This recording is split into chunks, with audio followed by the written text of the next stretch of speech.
Savez-vous, messieurs, ce qu'est une palinodie ? C'est un changement d'opinion. Exactement.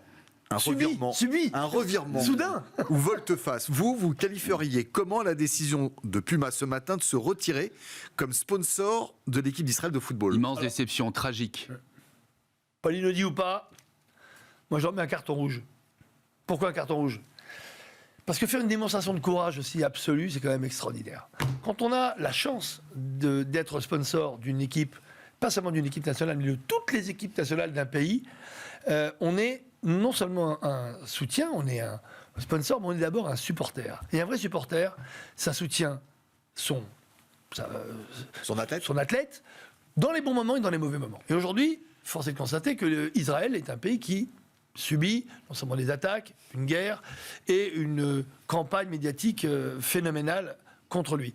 Et pourtant, Puma est depuis des années le sponsor officiel de toutes les équipes nationales, que ce soit les féminines, les jeunes, qui, vous savez bien, cartonnent dans tous leurs championnats, jusqu'à l'équipe nationale senior numéro 1.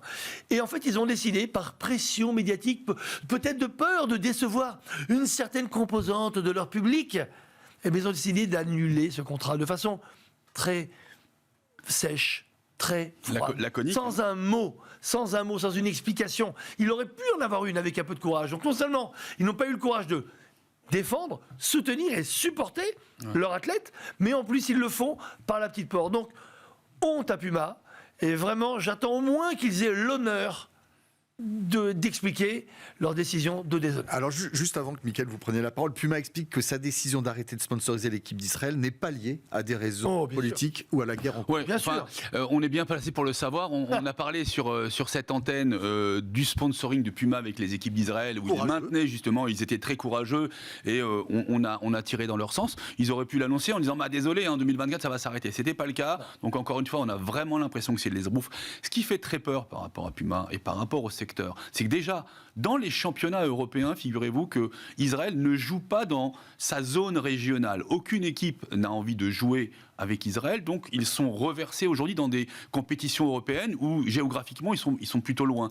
Premièrement. Deuxièmement, personne ne veut les équiper. Je veux dire, Puma se retire, ça risque de faire jurisprudence. Et encore une fois, vous avez des associations extrêmement virulentes, extrêmement méchantes comme BDS par exemple, qui combat systématiquement des produits israéliens.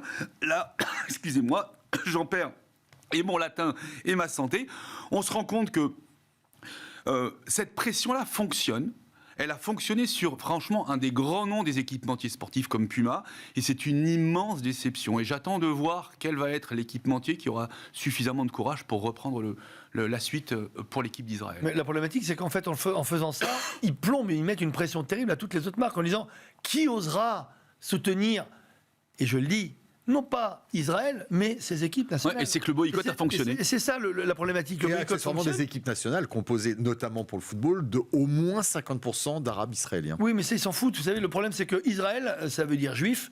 Israël égale juif, donc forcément sioniste. Et sioniste veut dire forcément colonisateur, forcément apartheid et épuration ethnique.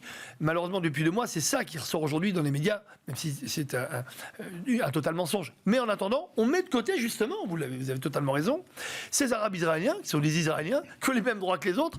La preuve, ils ont le droit, en plus, de jouer avec l'équipe nationale, et ils chantent l'hymne national. Donc, encore une fois, quand on voit des gens qui ne sont pas concernés se mêler de ce qui ne les regarde pas, on arrive forcément à une très mauvaise décision.